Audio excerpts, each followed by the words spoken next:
vibrant and colorful festival, Pongal. It's a harvest festival, a way for farmers to thank the sun, nature and our beloved cows. The word Pongal comes from Pongal, meaning to boil or overflow.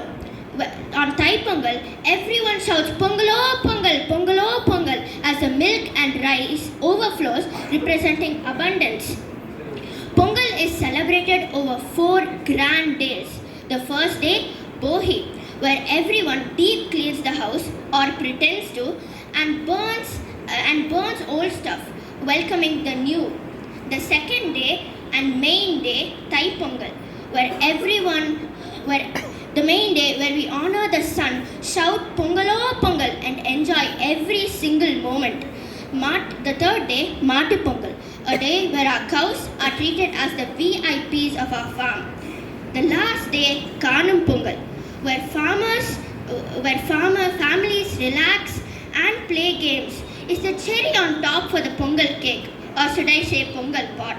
So, this Pongal, let's honor our roots and enjoy some delicious Sakara Pongal. And at the end, don't forget to choose some sugarcane until your jaw hurts. Thank you and happy, prosperous Pongal to everyone. விழாவின் தொடக்கமாக போகி திருநாள் கொண்டாடப்படுகிறது. போகி என்றால் இந்திரன் என்ற அர்த்தம். அவ்விந்திரனுக்கு நன்றி செலுத்தும் வகையில் இவ்விழா கொண்டாடப்படுகிறது. தை மாதத்தின் முதல் நாள் பொங்கல் திருநாள். அன்றைய தினம் கதிரவன் எழுமுன்னே அனைவரும் எழுந்து நீராடி புத்தாடை அணிந்து மகிழ்வர். நம் தமிழ் பெண்களும் இல்லத்தரசிகளும் மஞ்சள் கொத்து கட்டிய புதுப்பானையில் பால் பொங்கல் வைத்து புத்தரிசியிட்டு பொங்கலிடுவர். பொங்கல் பொங்கி வரும் பொழுது பொங்கலோ பொங்கல் என மகிழ்ந்து கூறி குலவையிடுவர். நம் உழவுக்கு உறுதுணையானவன் பகலவன் என்பதால் பொங்கலுடன் தேங்காய், செங்கரும்பு, மலர்கள், பழங்கள், வெற்றிலை முதலியவற்றை பகலவனுக்கு படையலிட்டு கொண்டாடுவர். தை மாதத்தின் 2ஆம் நாள் மாட்டுப் பொங்கல். மாடு என்றாலே செல்வம் என்று அர்த்தம்.